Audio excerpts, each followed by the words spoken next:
Prevention.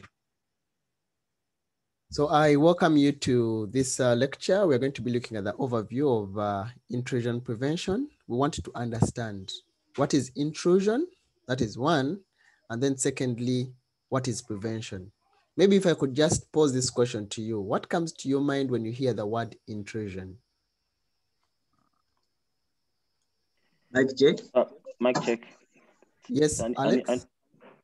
Intrusion is like when somebody accesses your network without any authority. Without authority. Authority. And mic check. Yes, please. Mic check. Unauthorized access. Intrusion. It's a Breaking disturbance. into.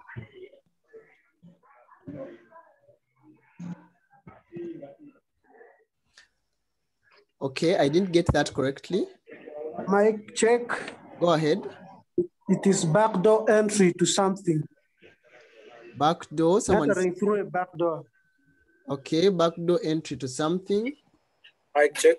Yes, please. Intrusion is accessing unauthorized, having unauthorized access. Unauthorized access, okay. Anyone else? Check. Yes, please.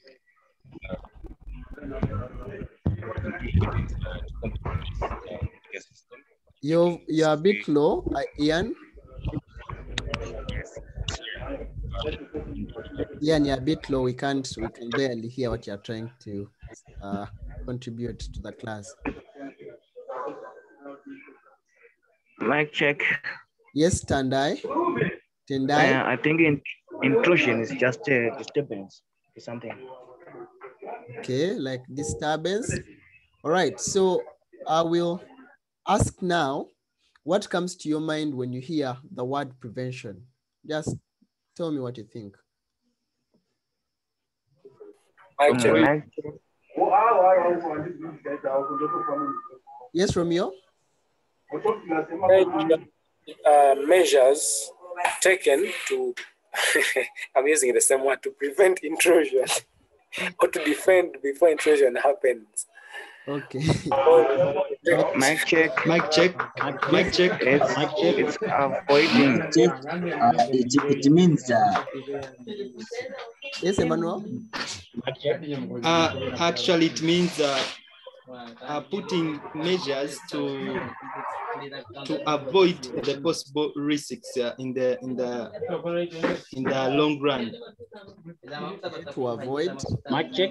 Clement, you have that? Possible risks in future.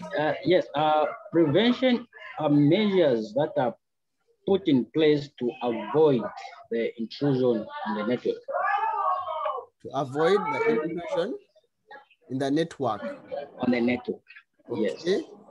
All right, thank you all. You can go ahead and mute your microphone. So today I want to look at the overview of intrusion prevention and try to understand what is intrusion and how can we be in position to prevent it. So we are saying here that currently malware is the most common form of security threat. While the impact of greyware is increasing and security threats correlate to crimes, have been critical to network security. So instead of just dealing with only virus attacks, right?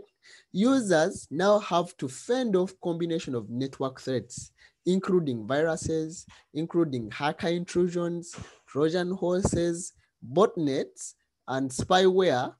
And currently, defense mechanisms struggle to mitigate such attacks must be looked at critically. So this course or this lecture explains what intrusion is and also tries to describe to what degree Huawei firewall products support intrusion prevention. So upon completion of this course, you'll be able to describe the different types of intrusion prevention and also deploy some network antivirus policies to be able to understand that. So let us look at an overview of intrusion. People said intrusion in the class was saying it is illegal access coming from the word intruder.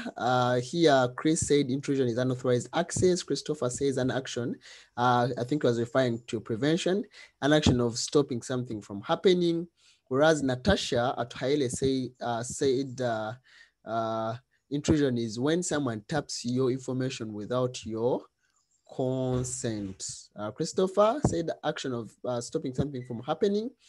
And Matthews said the intrusion prevention systems to me is a proactive security configuration which intends to stop an attack from taking place, while intrusion detection takes effect by detecting an attack already taking place. So that was according to him. And according to Natasha again, prevention means stopping someone from accessing something. And those are some of the contributions from the chat, with Libert lastly saying intrusion refers to unauthorized entry. So moving forward, we want to look at the overview or intrusion overview and try to understand what intrusion overview is. So let us look at the network threats in today's networks. Malware is the most common security threat, and it includes viruses, worms, those things like Trojan horses, backdoor programs, malwares, also vulnerabilities in different softwares and programs, and also malicious programs that are intentionally written by people to either go ahead and cause security threats that can be lead to crimes or even critical severe network attacks. So instead of facing only virus attacks, users now have to be aware of the things that are taking place, and also they face so many kinds of attacks today, and also intrusion is one of such threats that users face today. So network threats such as viruses no longer only target computer systems. Instead, they are also used for financial gain. People use these network attacks to not only send you viruses, but make sure that they maybe get access to your bank account, get access to your transactions, to your contracts, and they be able to cause or gain financially from that kind of attack. So this is causing conventional computer viruses and other network threats to evolve into interest-driven all-round network threats, because now not just worry about just protecting your computer, but also protecting your network as a whole. So we can have things like hacker intrusion, where someone deliberately, without authorization, decides to get access to your network resources for purposes of malice, or even stealing information, or even just out of curiosity. We also have denial of service attacks, someone making sure that they lock your system resources and they're unusable to authorized users, and users can't access them for purposes or intentions well known to them. We also have viruses and malware, viruses that come and distort how your normal networks or computers function today, or malware that are going to be used as backdoors, steal information from you. And we're going to be looking at some of these things later on in detail. So intrusion by hackers. Let us look at intrusion by hackers. Hackers and malicious employees may exploit systems and software vulnerabilities to intrude into servers, therefore putting the security of our data from key services at risk. We have three types of hackers, three main known types of hackers. We have, I will not mention them, but you'll go ahead and read about them later on. But vulnerabilities lead to severe security risks. Like application software running on the enterprise intranet may have vulnerabilities, and people may exploit those vulnerabilities. Like let's say Windows operating system, it had that a vulnerability on port 445, the SMB, which people exploited in the US, and they were able to hack into Microsoft Exchange servers, and they're able to intercept some of the emails, and also able to intercept some of the things that were being exchanged on that kind of server. So we have even so many other softwares that have vulnerabilities, which hackers or intruders may take advantage of. They know if I exploit this vulnerability, I am able to intrude and get access into the network, and I'm able to do the things I want to do, minus being affected by so many people out there. So moving forward, we have the internet also helps vulnerabilities in application software spread rapidly, because today we are connected and it's a global interconnection of computers. It's more like villages, a village, connection of computers. Like everyone is connected. We're getting resources here and there. We are sending emails here and there. We're watching YouTube. We're downloading images from the internet. So it helps these vulnerabilities in application software spread, because people get to know the content that are put out there.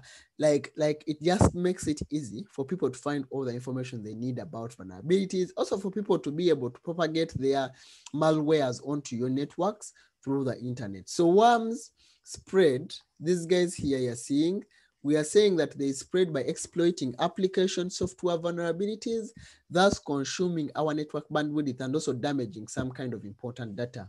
And hackers and malicious employees target vulnerabilities to intrude into enterprise servers and also tamper with or even destroy or even steal confidential information. So we have hackers here over the internet. They're trying to connect on our on our network. They can go through our router and then go to our switches, and they access our web servers or even data servers. We also have malicious employees who can go ahead and choose to deliberately either exploit the vulnerabilities, or even the hackers to go ahead and introduce worms on your network which exploit the vulnerabilities on your network, and these worms go ahead and exhaust your network resources or even steal information, depending on how these worms were created, to go onto your network to steal, let's say, your emails, or to get into your data, destroy it, or even manipulate it. And this is what we are referring to as intrusion in a nutshell. So we also have distributed denial of service attacks. And like you hear the word distributed, it means that computers are, dispersely distributed on the network. And like you hear the word denial, they're basically denying you a service. They are denying you denial of service. They're denying you a service. You're an unauthorized user, but you can actually not go ahead to, to access the resources you want, because someone has initiated an attack on your resources, on your server, and it is out of reach. People are accessing your site. It is telling them server cannot be reached, or error 504, webmaster, please, blah, blah, blah, blah, blah, because someone has initiated this. And this can lead to, making losses, can lead to, losing clients, etc. And it depends really on how you want to achieve this. So distributed denial of service attacks launched for financial gain continuously disrupt normal operations of enterprises. And these attacks are becoming increasingly harmful. And if people do not take up measures to stop these attacks, people can use the SYN flood. SYN flood, when people are establishing a TCP connection, remember it's a three-way handshake. The client sends the first, SYN packet, and it is waiting for the response from the server. The server responds from a SYN plus acknowledgement, and then the client is supposed to respond back with which packet? Who can guess? With an acknowledgement packet. But in the process, instead of the client finally responding back with an acknowledgement packet, it doesn't respond. So it leaves the server, opening up those ports. At the same time, also remember, whenever it opens up those ports, it commits resources to that kind of connection, right? Until it's time out, right? So it has committed resources like, oh, there's this guy who wants to send and share resources to me. Let me open these ports, and these resources, make them available for them so that they are able to establish a connection to my server. But this hacker now, or the SYN flood, they do not send the third packet. They do again using another zombie, and again using another zombie, and before you know it, they have exhausted all the resources on your physical server, and it is unable to take on more other connections, and they have denied services from the people who are intending, to access resources from the server. So they can use the UDP flood. Similarly, works the ping command. You have like over botnets, and you're using these botnets with quite a number of zombies, all of them pinging, or sending the trace route packets to your server, and before you know it, your server is overwhelmed. You can even have normal network users. They are they want to access and be able to access your enterprise, and they're unable because someone here is using the CNC attack, the SMAF attacks, SynFlood, UDP, and the resources here are exhausted. This guy here wants to receive, to get some file from the server, and he's unable to because these servers are now they're not reachable because people have gone ahead and initiated a distributed denial of service attacks. There's now a global black industry chain based on distributed denial of service attacks that has the aim of financial gain and a huge number of botnets on the network. Because of Internet of Things, we have so many devices on the internet today, right?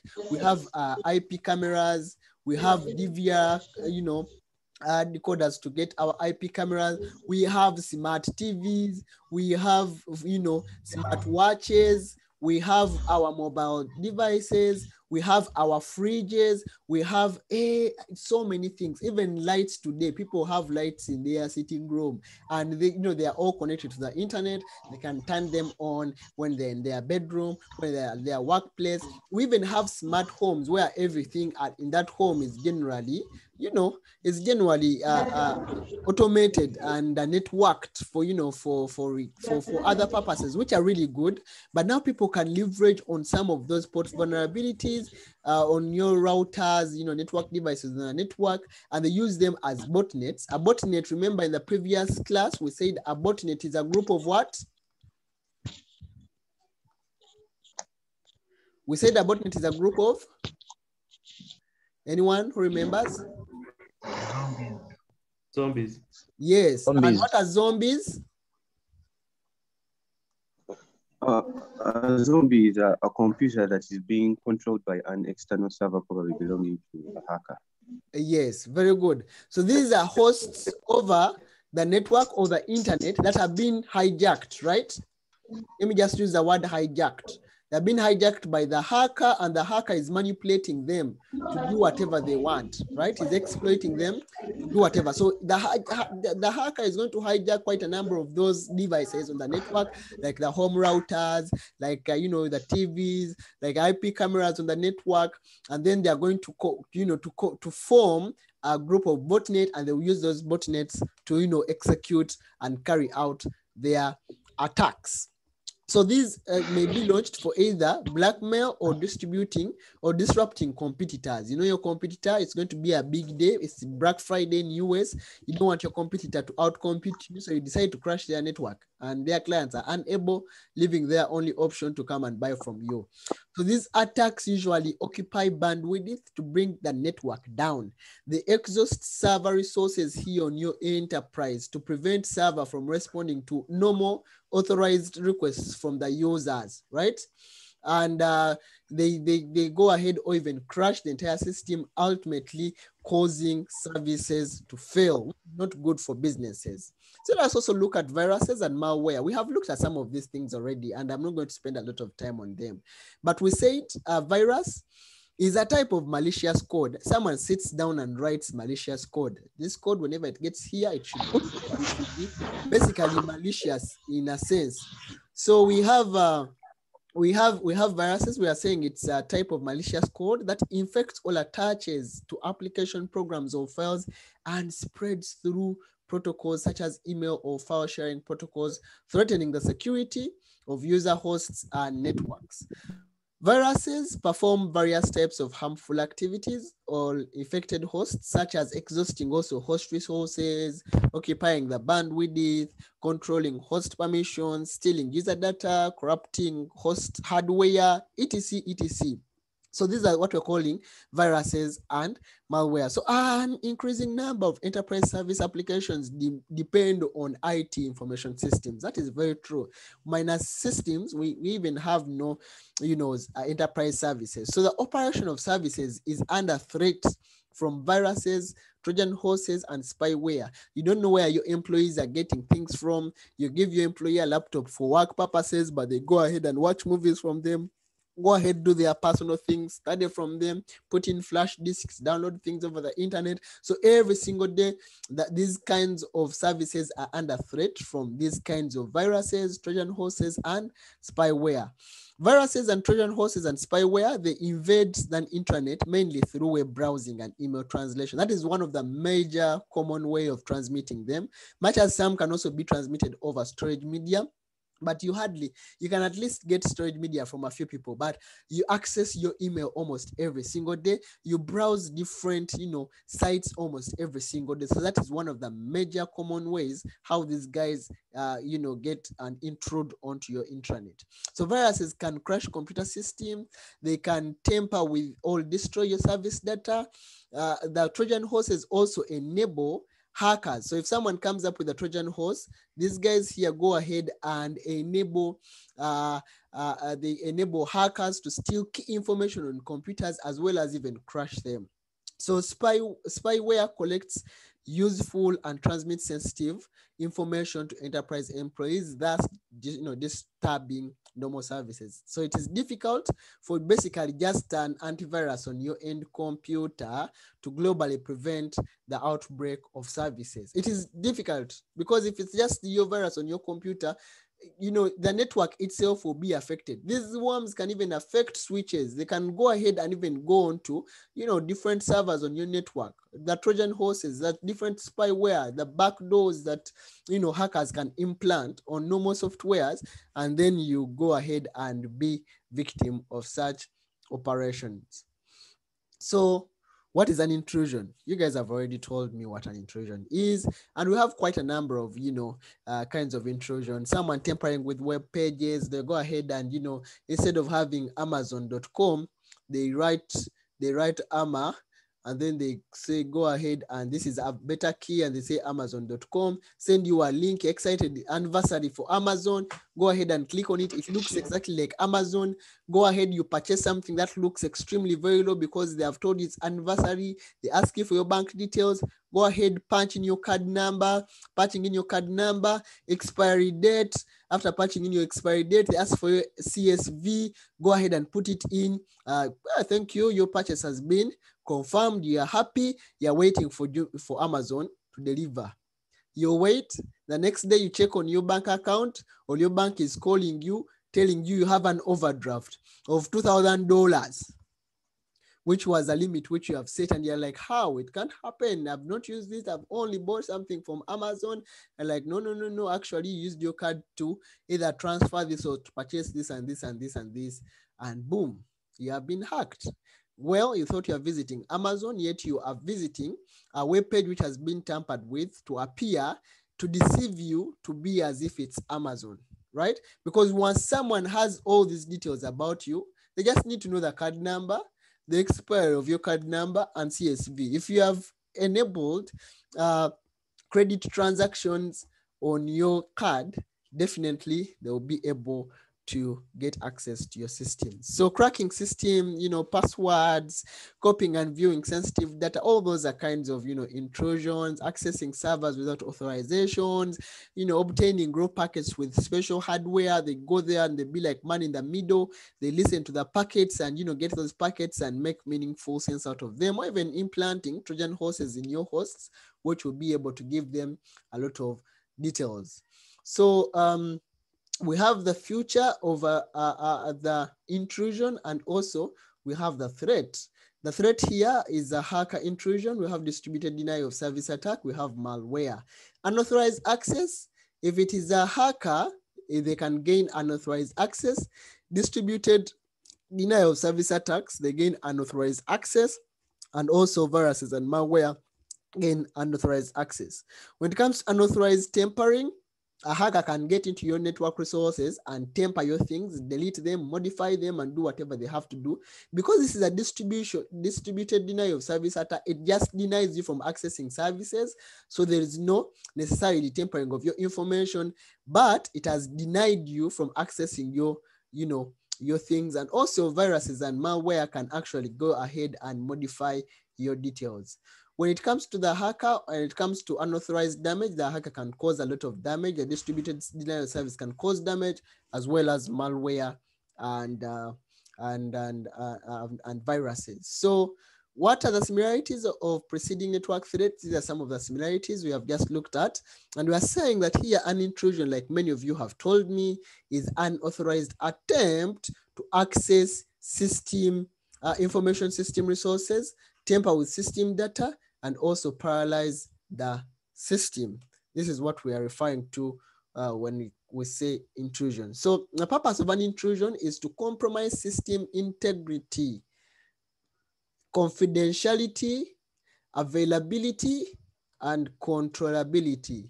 Remember, we talked about the CIA triad, and then we said we add other two things. We said we add controllability and non-repudiation. Non-repudiation. Repudiation. Yes, I thought people were out, we are sleeping, but very good. Thank you for being sober. So intrusion, Prosper is saying, does distributed denial of service damages what exactly? Clarify. If someone initiates a distributed denial of service attack and they crash your systems where your databases are, has it caused damage to you or not? Your system has crashed. Yes. Yes. Okay, so you have seen already that damage, right? And yes, there's so many, quite a number of damage which can be caused by distributed denial of service attack. Okay, so position of security devices in a security system. Just like think of it like our traditional, let's say security, this is our banking hall, right? We have someone who is in the monitoring room to monitor and see everything is taking place. We have our monitor intrusion detection system, the camera to be here just to see if no one is going to use, you know, the back door to get into our systems. Also, we have one here to look this side and see that everything is working correctly. We have here our guard, security guard, who can act also as a security scanner, vulnerability search. Is always there looking. Is there someone walking around without permission here? They are basically scanning around to see vulnerability. What have you come to do here? Are you allowed to be here? Please, no, go away. We also have, in case you want to send our money and want to send it to another, you know, our department, we need to make sure it is sent. It's not by just out of fashion, but it is by design that it is sent using a secure transmission and encryption. Secure transmission encryption and VPN. You don't just put your money in a normal vehicle, put it on a border, say a border guy, I have 2 billion here for our clients, help me deliver it. You make sure even when you're transmitting your valuable resources, right? You put them inside a secure kind of transmission encryption. You know that this is a body, you know, armored car and you know, it has maybe, I don't know, whatever it is, it can only be opened from the inside. No one from outside can open it, even if it, you know, got an accident, unless someone with a special key from our department, things like that. And then you go ahead and, you know, have a door. A door, this is like the firewall.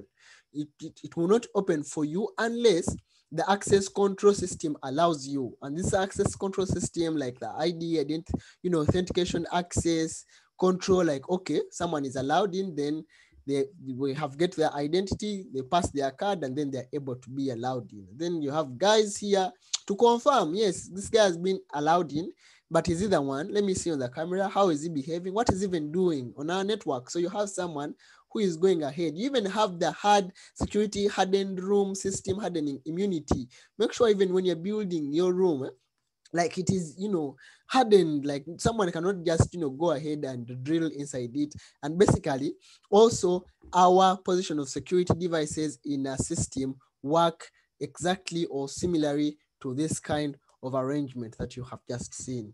So let us look at the intrusion prevention system. We have the intrusion prevention systems, the ones that are going to help us, you know, to be able to prevent the intrusion from happening. So we are saying here, intrusion prevention system, that the intrusion prevention system, what we are calling the IPS, is an intelligent intrusion detection and prevention product. It does not only detect, but also it prevents, right? So it is an intelligent intrusion detection and prevention product, as well as detecting intrusions. It also prevents and terminates intrusion behaviors using certain ways of responding protecting the information systems in real time against substantial attacks. So the IPSs can be deployed in the following modes. We have the offline mode and we have the inline mode. The offline mode. In the offline mode, they are deployed on a switch to perform port mirroring through the switch. Here they are deployed on a switch. They perform port mirroring. Whereas here in inline mode, they are deployed in a serial mode to block the attacks in real time. Here they're deployed in a serial mode or serially to block the attacks in real time. Those are two modes. So the technical features of intrusion prevention system, or what we're calling the IPS, they can block, in real time blocking. And with real time blocking here, the IPS can detect and block networks in real time, whereas just the IDS, the intrusion detection systems, can only detect, right? They can only detect. Therefore, that's why modern network architectures use intrusion prevention systems, which improve system security to maximize extent. They do not only just detect, but they also go ahead and prevent. So they can block a real-time attack. So that is what is also important. So they also have the ability of self-learning and adaptation. Self-learning and adaptation basically means it minimizes the rate of false negatives and false positives through self-learning and self-adaptation to reduce the impact on services. Last time I let through this packet and it caused harm on my network. The next time I'm going to receive this kind of packet, this packet I need to first, put it for review to make sure it's not going to cause harm to me. Last time I alerted, and actually after several considerations, the network engineer said this packet is okay. So I don't have to alert again as this packet because it was coming from our internal server, and it keeps on self-learning and adapting to the situation. That's what makes it better. Therefore, minimizing the rate of false negatives and false positives. It also can afford user-defined rules. It supports the customization of intrusion prevention rules to give the best possible response to the latest threats. You can also go ahead and put in customized rules.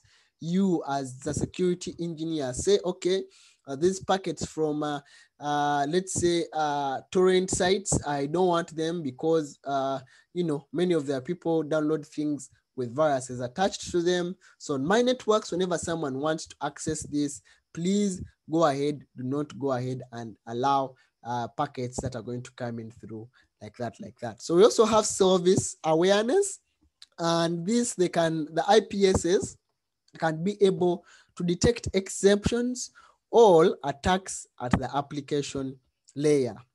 So it can be able to know that, okay, this service is an exception. It's coming from this kind of port or this kind of application, or this is an application kind of traffic, even at the application layer. So it gives you enhanced kind of security. And then lastly, we are looking at zero configurations to go online. So with zero configurations to go online, the system provides a default intrusion prevention system profile that can directly be referenced. Even minus you going ahead to configure things, it provides you with a default intrusion kind of policy that you can rely on to execute your things. So basically, viewing intrusion and prevention behaviors on your GUI, on your web GUI, the one that we looked at, go ahead and open your firewall. In your firewall, go ahead and open system, then go ahead and open logs, and under logs, go ahead and open threat log, and then you'll be able to see the different logs, and you're able to see, okay, this is what is happening, this is an intrusion, and you're able to see some of those different details like the profile. This is the hit intrusion security profile, basically just telling you like the threat name, the name of the threat name, the time it occurred, from the source where it is coming from, the IP address. You're able to know like, okay, this is a threat type, it's an intrusion, and you're also able to know the subtype, also an attack intrusion, the threat name, Cisco Common Services Framework. You're able to, distinguish the profile, the action you should do when that kind of attack happens, its level of severity, the risk level, the types, all those details you can be able to see from that kind of arrangements. So let us look at the network antivirus overview, and we try to understand what a network virus is. So antivirus is. So overview of computer viruses and malicious code. We have already talked about computer viruses, right? We're saying computer virus is a set of self-replicable intrusions or program code compiled independently or embedded in computer programs to adversely affect a computer's use by damaging its functions or data. Whereas malicious code is a program that covertly inlays code into another program to run intrusion or disrupt programs and damage the security and integrity of the data on infected programs. That is a malicious code. So let us look at viruses, worms. Yes, please. Now, for example, phishing sites, are they malicious codes? Phishing sites? They can... yes, phishing sites. They can act depending on what they are going to do at the end of the day, but they can act as one social engineering, right? But also depending on what is going to execute, the code behind that is going to steal your information, that is going to be put in phishing sites. So it can also be malicious code. Yes. So depending on the angle which you look at some of those phishing sites, it could be malicious sites. You click on it, on those phishing sites, instead of not only phishing your details, they also go ahead and implant worms. They implant cookies on your network, which cookies are going to go ahead and cause, disrupt your normal programming, your normal softwares, and also damage the security and the integrity of your data on your computer. So that could also qualify to be malicious code. So we can categorize viruses and basing on by functions, how they're going to work, either virus, worm, and Trojan horse. We can functionalize them by functions. What does it do? Does it destroy data? Does it disrupt hardware resources? Does it do ABCD? So we can categorize them by function. Also, we can categorize them by transmission. We can also see, are they going to be transmitted over the network, or emails, or scanning, or media? We can also categorize them by the things they infect, right? The impact that they cause. Are they going to, impact the operating system or the application or even the device? And then lastly, the way they are the medium which, transmits them. Are they going to be in executable .exe files, or are they going to be in a script, sometimes VBS, or are they going to be in a microscript, or even in a boot area itself to affect our computer? So we can categorize them by those categories. So we are still looking at viruses, worms, and Trojan horses. We already talked about viruses. We already talked about a worm, but basically a worm is a variant of the virus, and it is independent entity that does not need to be a parasite. So it does not rely, unlike a virus which needs a host, the worm does not need a host. It is independent. It can replicate itself and spread by exploiting system or internal vulnerabilities, thus impacting our entire performance of the network, and computer systems can even be affected severely. Whereas here, the Trojan horse, it is a kind of malicious code that is parasitic by nature, and it is extremely, undercover, parasitic. Right? Yes, parasitic. And it's extremely undercover, and hackers can usually control a host through a Trojan horse, and they can make their host become a zombie using a Trojan host. Your computer is a zombie. It is there on the network. Once they want to, execute attacks and you're connected to the internet, they use your computer. Go ahead and be among the computers which are carrying out an attack. So in addition, the Trojan horse can be used to monitor and even obtain key information of victim computers, such as even bank accounts and passwords.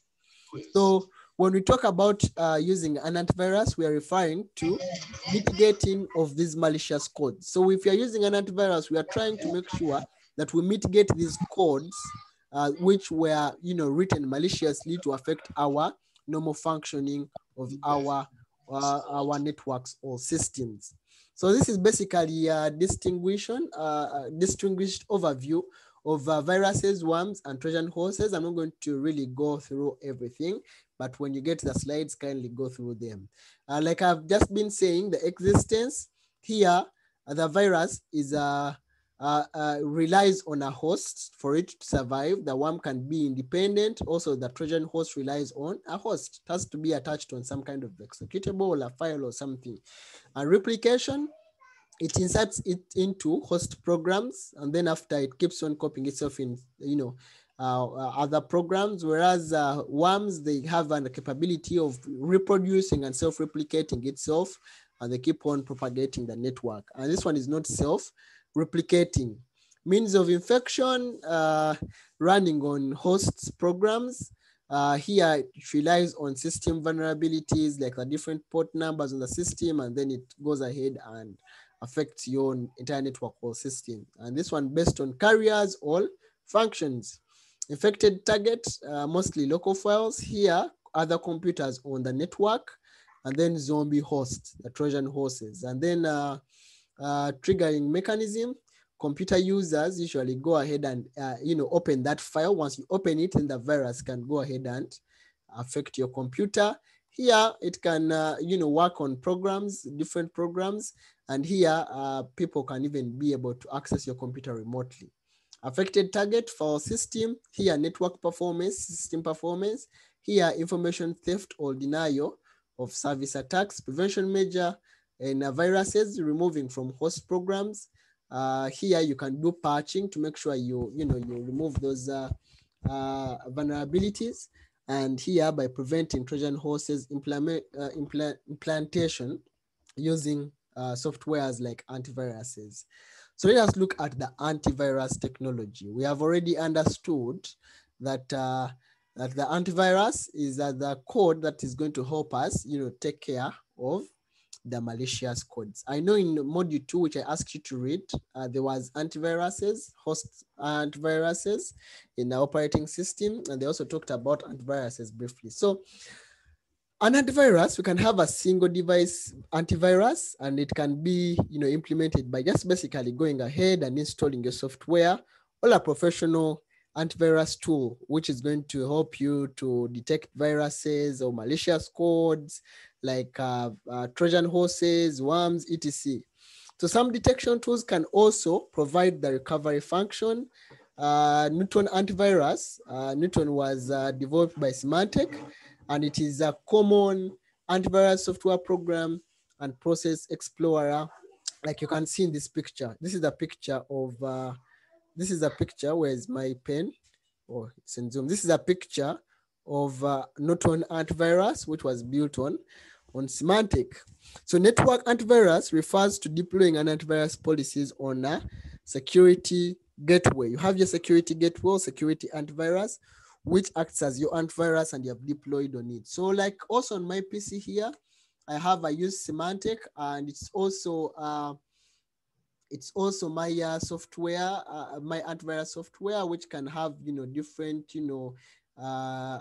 settings which you can put on to protect and be able to see the different kinds of things it chooses to protect for you. Me, I use Symantec because I love it, because it has never disappointed me. Even as far as network security is concerned. But people have different preferences, and they also use their different kind of antiviruses to achieve the desired goal. Me, I use Symantec basically because it gives me and it enables me with quite a number of features, and I'm able to be in control. At least I have some kind of assurance that I'm in control of some of the resources on my network. So like you can see, you can be able to enable smart DHCP, enable smart DNS. I have enabled my firewall to enable anti-MAC spoofing, network application monitoring, enable this denial of service detection, enable port scanning detection, and I can even choose to allow the traffic that is going to be flowing up either only application or by IP, etc, etc. And depending also on your preferences, and then I can also be able to go ahead and configure the logs so that I'm able to see these different logs, or maybe traffic log or packet log, and I'm able to see the things that are taking place in real time. If I have any kinds of logs or by traffic log, and then you're able to see what is sending what is allowed to be sending on the network. Is it critical? It is going to which destination? And it is always important unless when you know there's nothing important to do on your machine, but as a network security engineer, it's always important sometimes when you get time to go through your logs, because things may be happening and you are unaware. For the purposes of what I'm going to tell you, let me first stop, pause the recording.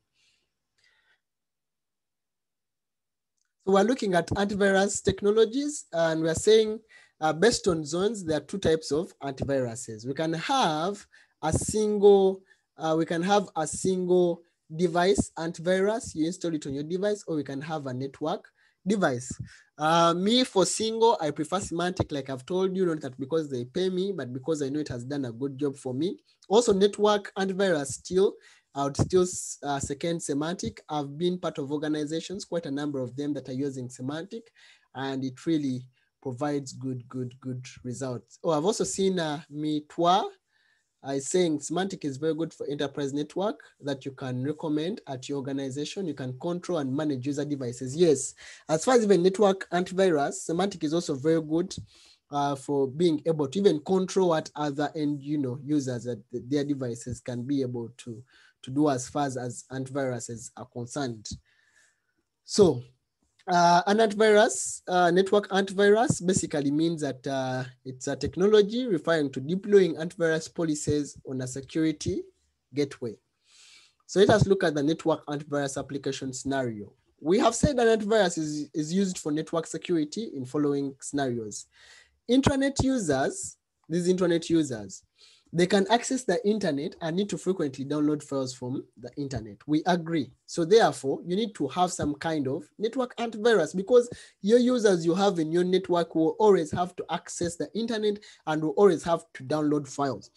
When downloading these files, some of them could be normal files. They are not infected, well and good. But some of them could actually be infected with viruses, and they could actually cause damage or hurt your users or your end devices.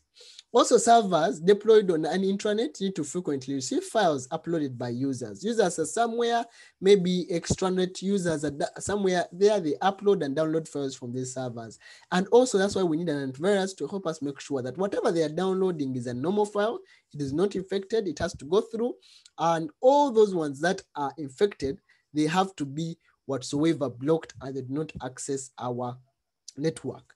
So like you can see here, we have our network intrusion prevention systems, and it serves as the gateway. Here we're using the firewall. It's doing our network intrusion prevention, and it serves as a gateway device that isolates an intranet here from the external networks or from the internet.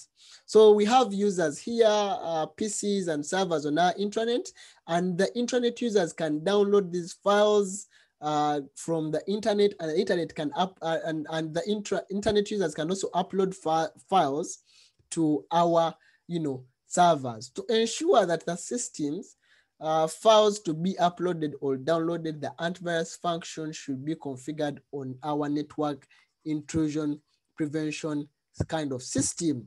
You have to have some kind of antivirus which is going to determine, and after the antivirus function is configured here, then our network intrusion prevention only permits secure files to be transmitted to our or from our intranet. So if a virus is detected in a file, the network intrusion prevention applies the action such as either block or even alert to the file, depending on what you discover. So modes of implementing gateway viruses, or what we call antiviruses, we can implement them.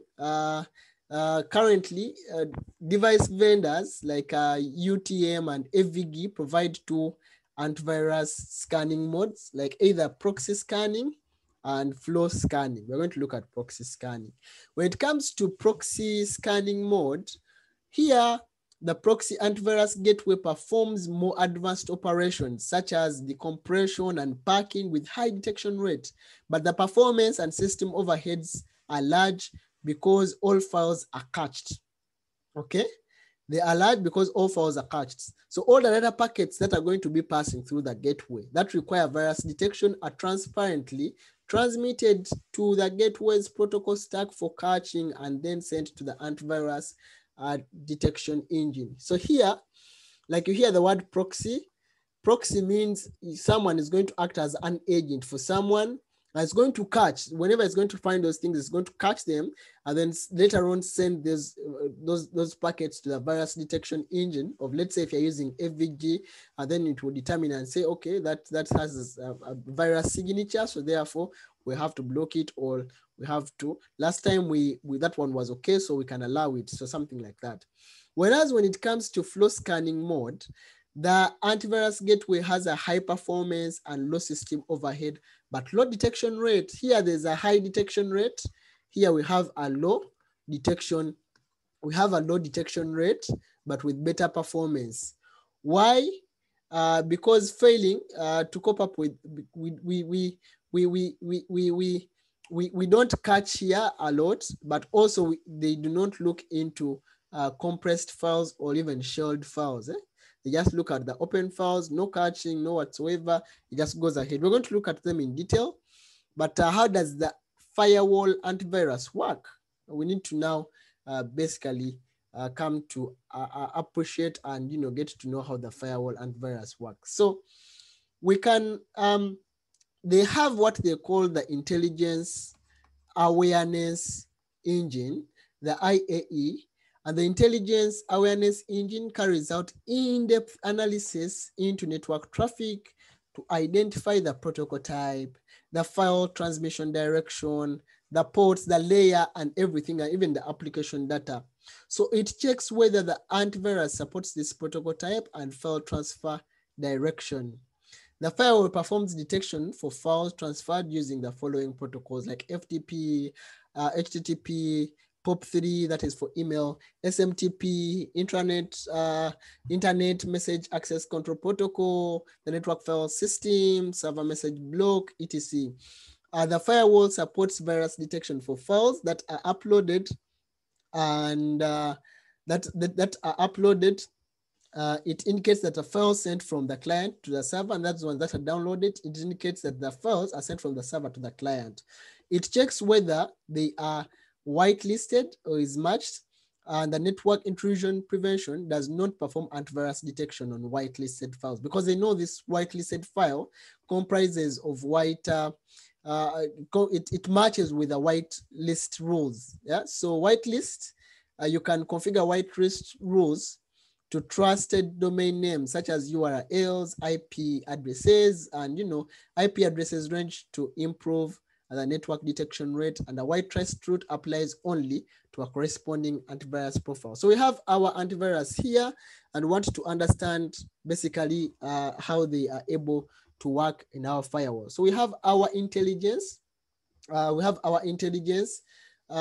Intelligence awareness engine, and with our intelligence awareness engine, we have different things here. We have our signature database, which we constantly need to keep updating, and the various signature database inside our intelligence awareness engine, which is going to check now when the file comes in and it's an infected file. Then the application protocol identification, we identify what is the protocol. Is it supported? Is it HTTP? Is it FTP? Is it POP, smart POP? And if it's supported, and if it's not supported, then the no virus detection. And if it is supported, then we go ahead and say, okay, viruses can move from these kinds of protocols. So we go ahead and check, is it whitelisted? If it is whitelisted, then okay, we don't look in that. So there's no virus detection, right? But if it is not whitelisted, so it goes ahead, okay, it has matched the protocol. It is not whitelisted, so let us go ahead and check and see if there is virus here, it goes ahead and goes through the file hunter and does through the virus signature database to check and see if that one was once there. If it's not there, it can also go ahead and update the signature from the internet to currently keep yourself with your antivirus with up to date. So once the virus is detected here and they'll be like, oh, this file we have detected, there's a virus. And then it's going to say, okay, this virus, is it in the exception list? Did you create some kind of exception list? Then if it is on an exception list, then it will go ahead and permit the executable to go ahead and run. Like most of the people who install patched softwares, they go ahead and download things, you know, those gen files, and you know, the ones for cracking, and you want to open it badly, you go ahead and exempt it, or you have copied the patch and pasted it in your operating, you know, system program files, and you want to badly use the file, and you go ahead, I want to allow this, let me exempt it. I know it's just a patch file, much as its signature, according to the antivirus, it appears to be more of a virus, but you go ahead and exempt it, and you allow it to run. And if there's no exemption and no, so it's going to check on the application exemption matched. If you have allowed that kind of exception, and if it is matched, then action for exception, either to allow, alert, or block, will take place. If the exception is matched, there are 3 actions: either allow, alert, or block, if the exception is matched. And if it is not matched, then now you do some of these things. You can either alert, or you can go ahead and block. It goes ahead and declare, or even delete the attachment if it's an email. It alerts, blocks, declares, and deletes the attachment if it's an email. So the antivirus response actions.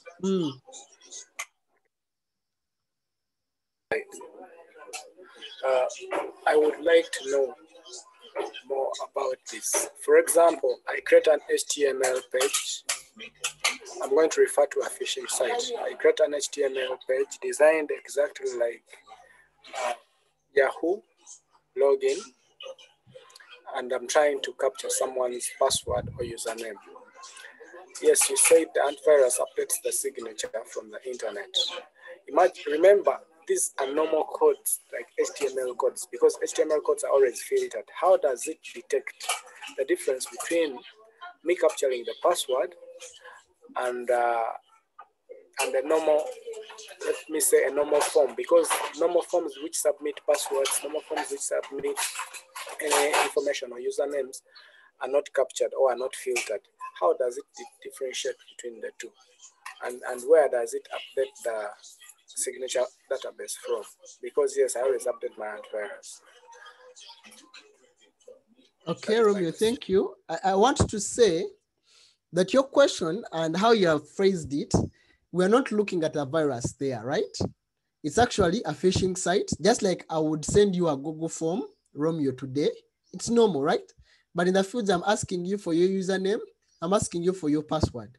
The antivirus will never be able to take care of that. But like as a security engineer, as you have noticed, we have looked at quite a number of things. We have looked at the security domain. We have also looked at the security awareness part. We also looked at the common types of threats to our network. And we said that the threats or incidences, most of them occur. Remember the previous slide, we said about 30%, right? Frequently occur because of technologies like viruses and this is what the antiviruses look at. But about 70% of most of the incidences or the threats occur because of us, the humans, right? So if you are not vigilant enough, and if you are not aware of some of those different incidences, like someone calls you today, hey, how are you, Romeo? I'm okay. I'm trying here to access your bank detail and to update you in the system. I'm calling from your bank. Let's say you're storing from StanChat. I'm calling from StanChat, and I would love to get your username and also your PIN. And then you go with naivety, and you go ahead and tell him, oh, okay, sir, give me a moment. You check on your details, you give them to him. No antivirus will be in position to take care of the human errors, right? So about 70% of the things that take place occur because of either our negligence of intentional malicious acts by our internal employees. So if someone creates a phishing site, and well said by Okot Alex in the chat, phishing is far different from intrusion by using viruses, right? It is phishing, they're basically asking you for your information, right? Are you getting the difference from you? Yes. So here we are looking at some of the technologies that actually the malicious codes that are written to go ahead and actually affect the functionality of your computer by either implanting themselves or self-replicating, or using worms or Trojan horses onto your network to exploit those vulnerabilities to be able to steal your data, minus even you knowing. You go ahead and access your normal site, but there's a Trojan horse somewhere detecting all the keys you're hitting on your keyboard and everything. And then those guys are able even to access or even have backdoor to your computer. And in your absentia, they're able to get some of the packets from your computer. We are looking at that kind of intrusion, but not the kind of like social engineering kind of threats. All right, so moving forward, the antivirus response actions. Actions taken by the firewall when a virus is detected. So when a virus is detected, the firewall can alert. With alert, we mean that the device permits the virus infected file and generates a virus log. It tells you that, you know what, I have permitted, I have permitted this guy, but this is the log, right? I think this guy has the virus. And then there's another one to block. With block, the device blocks the antivirus infected file and generates a virus log. It does not only alert, but it goes ahead and blocks the virus infected file and it generates a log, right? With declare here, for a virus infected email message, the device permits it, but adds information to the email body to announce the detection of viruses and generates a virus log. The action applies only to SMTP and POP3. These are some of the mailing protocols we use when you're transferring emails on the network. So it's declare. With declaring, you receive a message and you say this email you are trying to open may contain a virus. You have seen some of those emails, right? This email is not secure. Some actually email providers will not even allow you to access it, but some use declare and they tell you this email may not be secure. It may contain a virus, right? Then there's also delete attachment. Here, the device deletes a malicious attachments in the infected email message, permits the message, but then generates a log and adds information to the email body to announce that the detection of viruses and deletion of attachments. This action applies to only still SMTP and POP3. So when you are receiving, you have your email exchange server, and someone has sent an email to your employee, right? Your client on your network. When the email comes through and it reaches your, let's say the email a hacker was trying to send you in an infected file, and it reaches your file, mail exchange server, and it gets there. When it gets there and the antivirus has been enabled, as the message is coming through, it's going to scan it and be, oh, wow, this attachment has a virus. It's going to go ahead and delete the attachment. And after deleting the attachment, it's going to also add a message in the body and say, you know what, the attachment was deleted because it was infected with a virus. And also it will go ahead and say, and gives you that message in the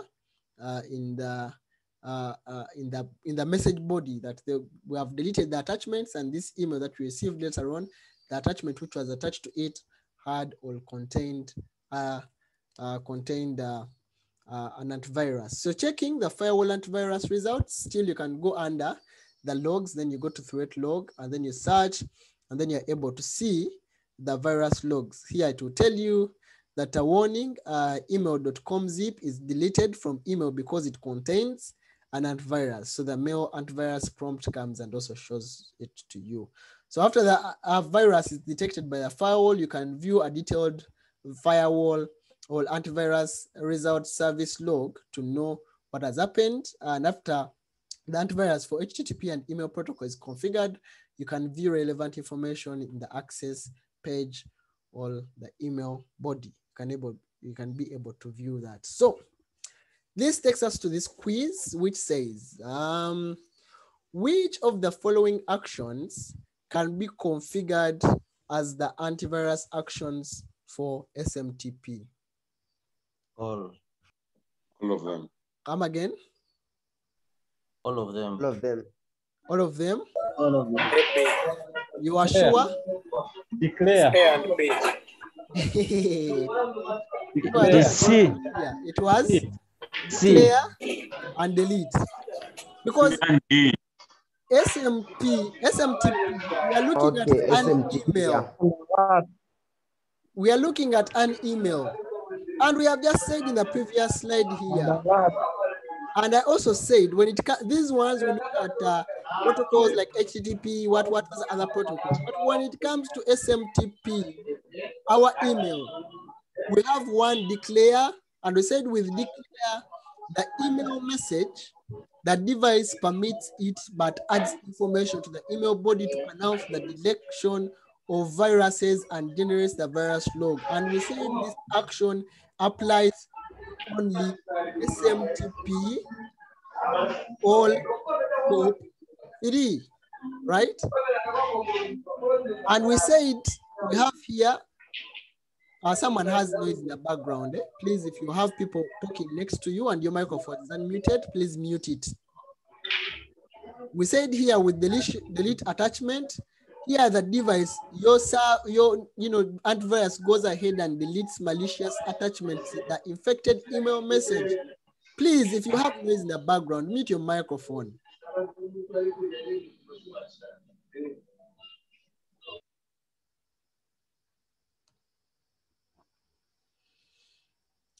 It deletes malicious attachments in the infected email message, permits the message, and generates the log, and also adds information to the email body announcing what has been deleted. And then we go ahead and have either SMTP or POP 3. These are the protocols supported when it comes to either declare or delete attachment. And Mr. Sandy, yes, before you proceed, can the other alert block, declare and delete also be applied to HTTP and whatever? And other what? Declare and delete, can they also be applied to other protocols like HTTP, HTTPS? Like HTTP and HTTPS? It entirely depends, yeah? It entirely depends, but let's say you are sending a file, right? You are sending a file using FTP, right? Or accessing a file. Which email body are you going to add the message that the attachment has been deleted? Does that make sense? Come again? Just pardon me. I'm sorry. I'm saying if you are transferring a file from a server somewhere and you're using the FTP protocol, right, to access the server, there's no email here, right?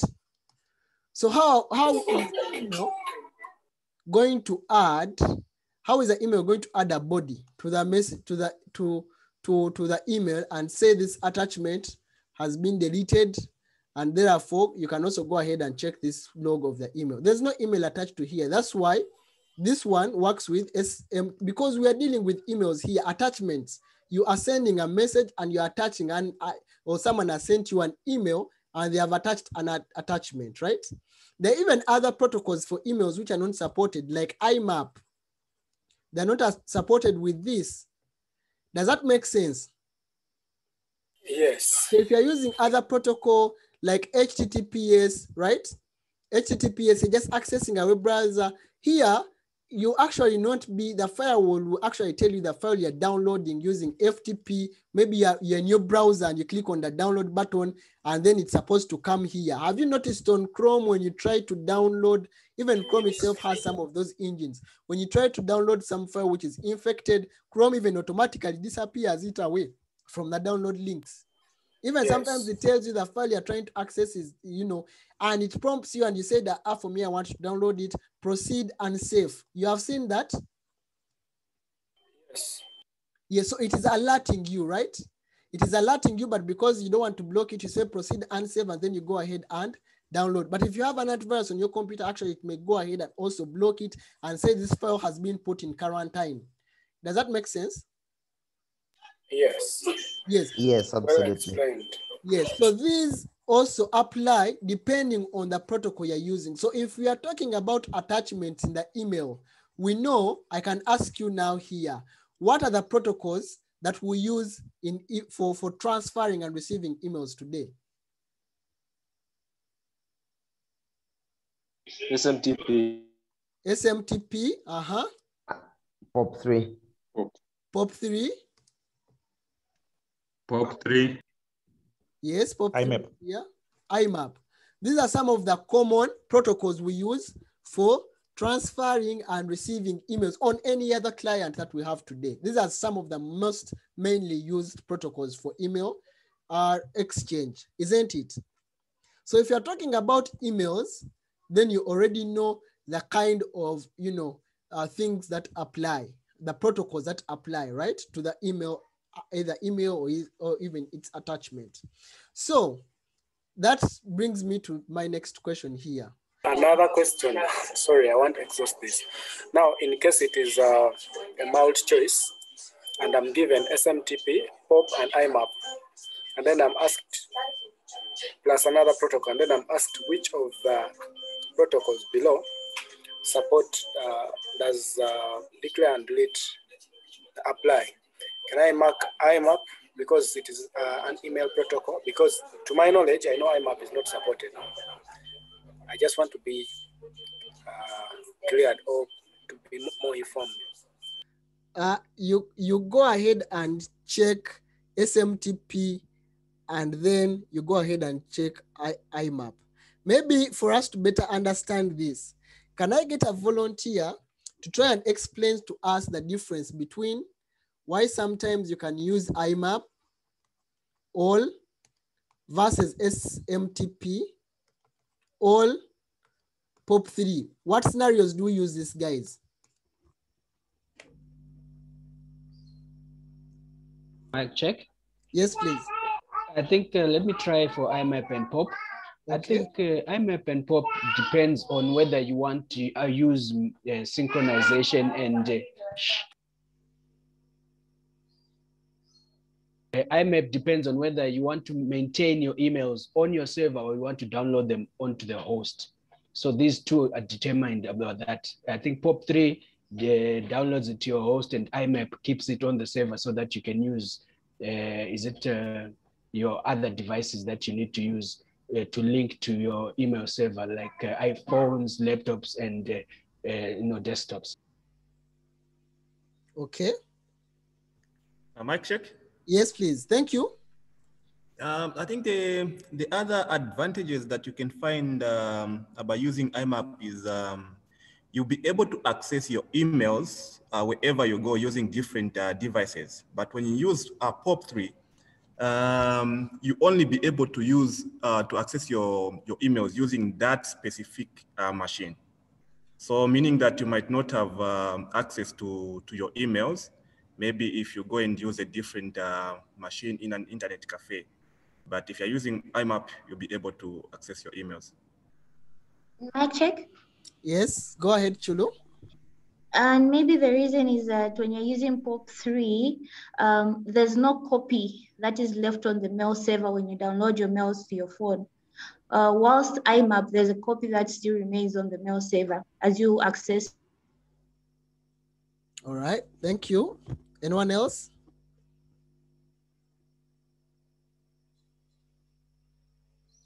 Anyone else?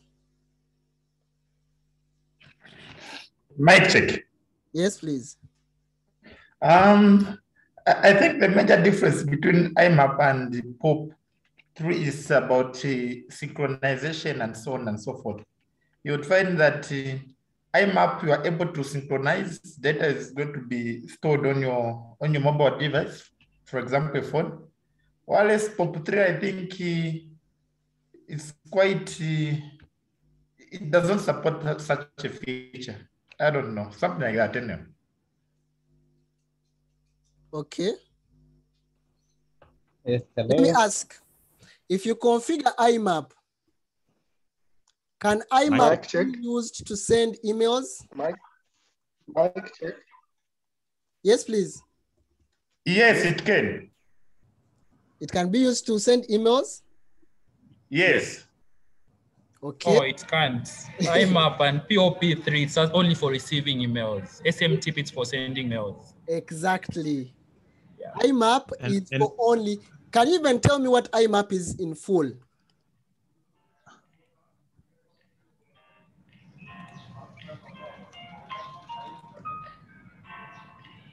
Internet message access. Internet message access protocol. Access protocol. Yes. What about SMTP? Simple messaging. Simple mail transfer protocol. Simple mail transfer protocol. So here we are saying that why IMAP is not supported is that because IMAP basically just deals with the retrieval of messages from your email exchange server. From your email, you just configure it, but not think of this.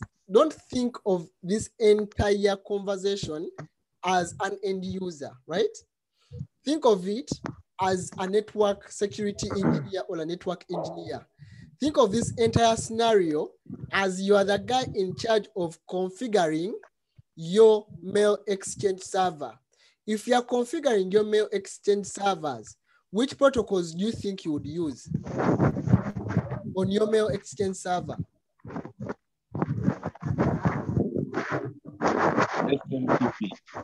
You would use SMTP and SMTP. IMAP. Yes. And IMAP enable the user to enable. Yes, please. Please, if you have I would use the SMTP. Someone is running. Someone is running. Abubakar, you're running. I don't have ability to mute from that. I have, but now that we are participating, let us know you are having. You can mute him because he could have put the phone in the pocket and is not aware. Okay, but he unmuted and he contributed to the class. So I'm wondering why he's running. He's doing some kind of exercise, I think. So basically, we are saying that SMTP, like you guys have told me, it looks at actually sending and receiving, right? Whereas IMAP, we are focusing at only retrieving our information from the server. So this other POP3, which we are looking at, which stands for Post Office Protocol. The Post Office Protocol downloads the email from the server to a single computer, and after downloading it, it then deletes the email from the server. That's the difference between the POP3 and the IMAP protocol, right? So basically, when we are looking at receiving and sending of emails, we are going to focus on SMTP. And when we are looking at retrieving, how users are going to be retrieving emails from your Exchange server, then that's when we shall look at IMAP and POP3. Now, IMAP basically does not necessarily go ahead and delete. It just keeps a copy of things on the mail Exchange server, at the same time also on a copy of the client or the email client. Whereas POP3, when someone accesses, like many of you have told me, that email goes ahead and is removed from, depending on what the user has done accordingly. So we are saying for us to be able to do this declaration and deletion of attachment, there are two protocols which are supported. SMTP, because it's what we are going to use for overall sending of the messages, sending them to the end user, and also POP3, because also when this message is read, it's not going to keep a copy. It's going to go ahead and remove the copy from our file exchange server. So this takes me to the next question. And I ask here, which of the following actions can be configured as the antivirus actions for POP3? Anyone? I check. I Yes, think alert and declare and delete. Declare and delete. Very good. Yeah. When I go ahead and say which of the following actions can be configured as the antivirus actions for our network intrusion prevention systems? Oh, Alert and block. Mic check. Yes, please.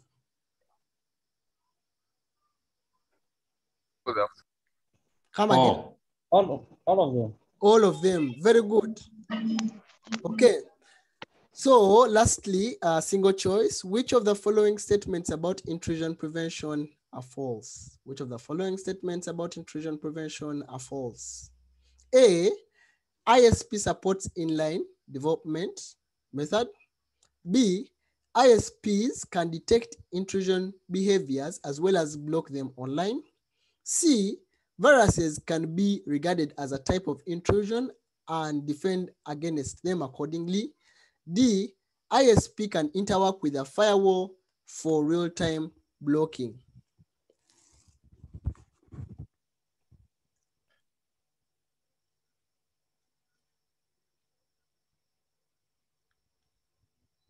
Anyone? Mic check. I think the answer is C. You think the answer is this one is false? Mic check. Yes, please. Again, C. Yes, Musaria, your hand is up. Muzida. The answer is D. The answer is D. I wanted to say D. Thank you. The answer is D, because we have looked at all these things. We looked at inline support development. We looked at they can detect intrusion behaviors and as well as block them online. We looked at that entire statement as it is. Also, viruses can be, we have just been looking at antiviruses. We said we are looking at hackers, right? We said we are looking at viruses and malware as intrusions. All you have forgotten, and malware as intrusions. And last, we are looking at distributed denial of service attack as intrusions. So we said viruses can also be regarded as a type of intrusion, right? And then D here, we said IPS we interwork them with what? Which device did we say? Switch. It was a switch, not a firewall. You remember? So this makes it false. So our answer is D. So, all right. So thank you. We have looked at the intrusion concepts. We have looked at the intrusion types and typical behaviors. We have looked at intrusion detection systems and intrusion prevention systems, and also the antivirus concepts and basic principles. Thank you so much. And this brings us to the end of the lecture.